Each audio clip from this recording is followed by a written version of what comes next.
नमस्कार मित्रांनो, हे बघा ही आपल्या उडीद चॅनल मध्ये झाड झालेली आहे. काटाडीची झाड रान आहे, पण आता ही कडन काय झाली, शेजारची झाड काय चालू शकते बरं का. कलिंगड लावलेल्या शेजारीनं काटाडीची झाड म्हणल्यावर रानले पडते बाबळी, कारण बाबळी काय करायचं हिर बांधायचं. आलोय उडीद बघायला, इथं पेरताना त्यामुळं मातीचा ढिगारा राहिलेला आहे. रानात त्याने टाकलं काय काढ बांधता येत नाही का, असं शेजार धर्म असं. बघा इकडे बाबळीची झाड आहे, तर काही असं उडीद उगवलंय रान पडते. आता कुठं कुठं तण बी उगवले, आता सवय बारीक तणले उगवले. बाबळीची झाड जरी काढायचं म्हणलं का तर सरपण कोणी पहिल्यासारखी नेत नाही ती बारीक दातुरले उगवले. आता ह्याला काढायला जीसीपी एकतर कोळपावं तर लागलं. इथं बाबळीचं झाड आहे, एवढं मग तणनाशक मारावं लागलं. किती रान पडले खाली बाबळीच्या झाडाखाली बघा हे. आणि काय होतं उडीद बऱ्याच असं 10-15 फूट बाबळीच्या धगीनं काय चांगलं आहे ह्याचं. लिंबाच्या झाडाला काय होत नाही, लिंबाचा पालाही पडलेला होता. ह्याला एकदा उगवण तर चांगली झाली या, मस्त ताशीच्या ताशी मस्त दिसते तेव्हा का. आता ह्याला लिंबाची झाड आहे तिकडे, सरपंच सुद्धा कोणी नेत नाही, एवढं सरपंच पळपावं लागते, ते बघावं लागेल. कारण बारीक असं एकदम बारीक बारीक तणले उगवले. उगवून तर चांगले. शेजाऱ्याचं तिकडे रान ती काळं भंगार त्यांनी हे करून टाकले, फनपाळी केली वाटतं, ऊस लावणार आहे ते काय माहित काय आलंय. पण ह्याच्या मागे रान चांगलं आहे काळं भंगार बरं का. पण ही देवाच्या दयाने चांगली साथ दिली, झालं 4-2 रुपये आपलं तर बरं होईल. म्हणजे कसं काय आपलं थोडंफार घराला काहीतरी घरखोली एखादी काढायची म्हणलं तर आधार तर होईल. म्हणजे आता तोंड तर चांगलं आहे बरं का ह्याचं, पण ह्याच्या मागं अजून लई नाही ते. अजून ह्याला 2-3 महिने लागतात निघायला. अजून ह्याला शेंगा यायच्या टायमाला फुलकळीला आळी लागते, आळीसाठी फवारणी करावी लागते, तणनाशक. आता एवढं सगळं खुरपायला काय शक्य नाही बरं का, करून खुरपायला लई पैसे लागतात ना. आणि पिशवी बी महागातली आणून पेरली बरं का. म्हणलं 1300 रुपयाची पिशवी होती, 2 पिशव्या आणल्या होत्या. तर 2 पिशव्यातलं काहीतरी 2 किलो बी शिल्लक राहिलं होतं, 2.5 किलो. तर 2 एकराला 2 पिशव्या लागते त्या, पण 2 एकर रान भरत नाही. जरा बांधुऱ्यात गेले जरा.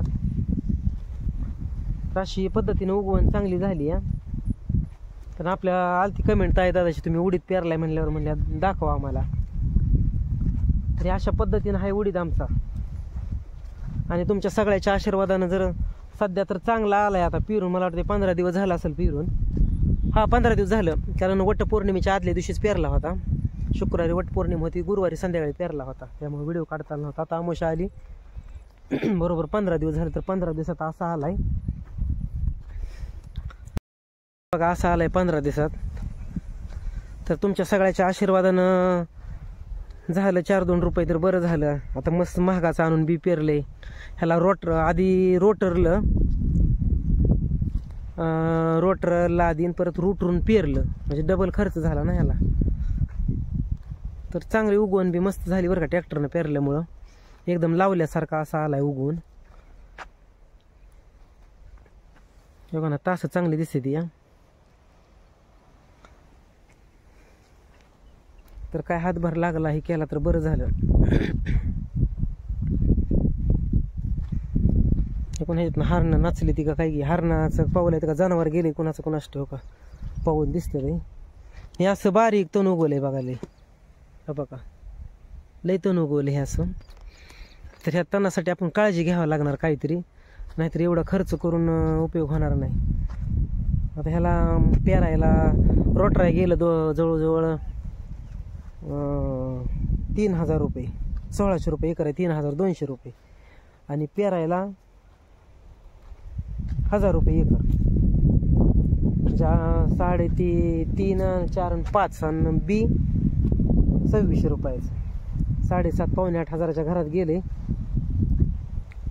तर बघू आता कसं काय होतंय कसं काय नाही. तर ह्या अशा प्रकारे उडीद उगवलाय आमचा. शेतकरी करतात बरं का खर्च, मग चांगलं असतंय. कारण शेवटी कसं असतं, येऊ ना येऊ पण काळ्याची वटी तर भरावी लागते या. कारण काळ्याची वटी भरल्याशिवाय बी शेवटी कसं असतं, काहीतरी आपण केल्यावर पेरणी केल्यावर हे केल्यावर कष्ट केल्यावर आपल्याला देव देणारच आहे, ह्या आशानेच आपण करतो. तर 2-3 वर्ष रान पडीकच होतं, काय पाऊस काळच नव्हता. त्याच्यामुळं खर्च करायचं म्हणलं की परत काय करायचं म्हणलं का मग पावसाळ्यात काय करायचं म्हणलं की पावसाळ्यात मग असं पीक होतंय आणि परत दुसरं काय करायला पाणी नव्हतं, आपलं आहे कोरड बाई. मग त्याच्यामुळं म्हणलं 2-3 वर्ष पडीकच होतं, काही केलंच नव्हतं. 1 वर्ष मला वाटते 2-3 वर्षापूर्वी केलं बरं का, 7-8 हजार रुपये खर्च केला, ज्वारी पेरली होती. तर काही 2.5 पहिल्या ज्वारी झाली आणि काय 100-200 बाटूक निघलं होतं, असं एवढंच होतं बारकं.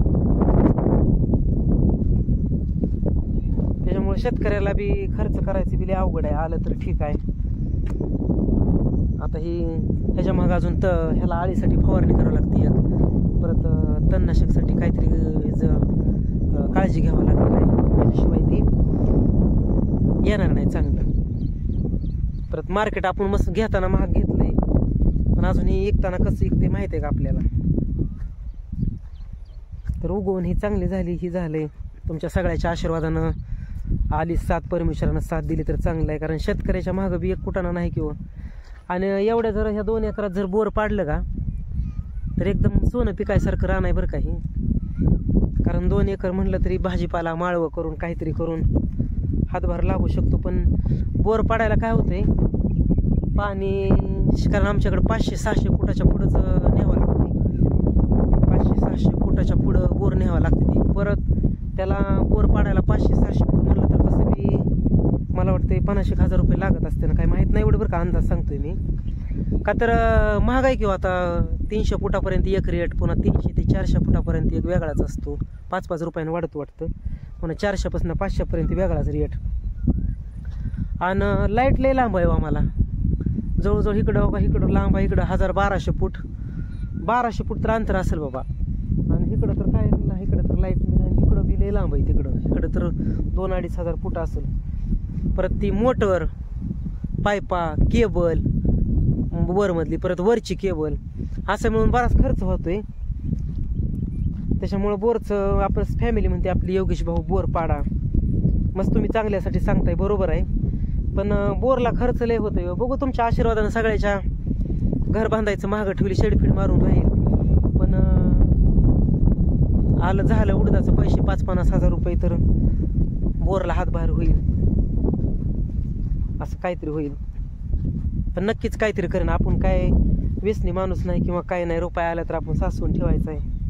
आपल्याला परपंच आपण हितानं करतोय, कारण आपल्याला देणं घेणं शेवटी कसं आहे, आपण काहीतरी केल्याशिवाय आपल्याला कोणी देणार नाही. देरे हरी पालगावरी आपल्याला कोणी देणार नाही. तरी पेरल्यापासून आज आलो बघा रानात, पेरल्यापासून आज आलोय रानात. तर ह्याला आता नाही पाऊस जर आला तर ह्याला बघू आपण कोळपणी तर करू किंवा मग तणनाशकाची फवारणी तर करू, असं काहीतरी काळजी करून करूया आपण.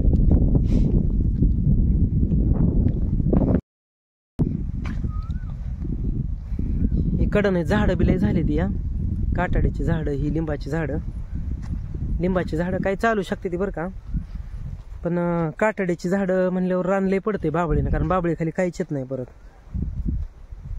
ही इथं पेरताना मातीचा ढिगारा राहिलेला आहे. हे बघा इकडे बाबळीची झाड आहे, या बाबळीच्या झाडांना लय रान पडते. कारण ही बाबळीची झाडं जरी काढायचं म्हणलं का तर सरपण कोणी पहिल्यासारखी नेत नाही ती.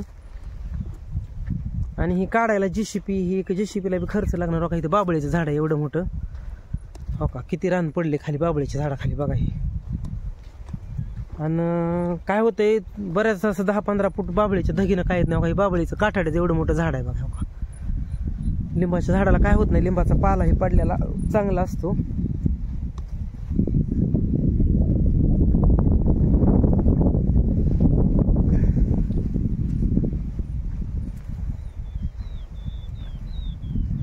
बघा ही लिंबाची झाड आहे तिकडं. बघा ही सरपण सुद्धा कोणी नेत नाही, एवढं सरपण पडले.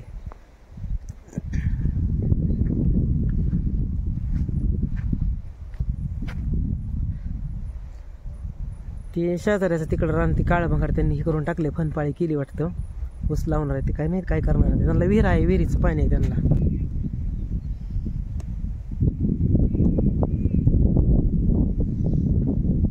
त्यांना काय विहिरीचं पाणी आहे, विहीर पाडलेलं आहे त्यांनी. तिकडं त्यांनी कलंगड्या लावलेला आहे. केबल त्यांनी लय लांब आणली, तिकडनं आणली केबलनं, पण ती कसं असतं जरा परिस्थिती आहे त्यांची जरा पैशा पाण्यानं, त्याच्यामुळं विहीर पाडलेलं आहे तिकडे त्यांनी. ती शेट आहेत मोठं त्यांनी विकत घेतलेलंच रान आहे हे शेजारी.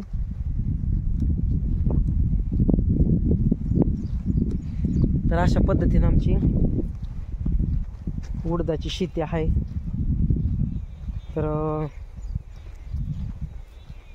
कसा उडीद वाटला तुम्हाला आमचा हे आजचा व्हिडिओ कसा वाटला सांगा. योगेश भाऊचा मळाच म्हणायचं थोडक्यात.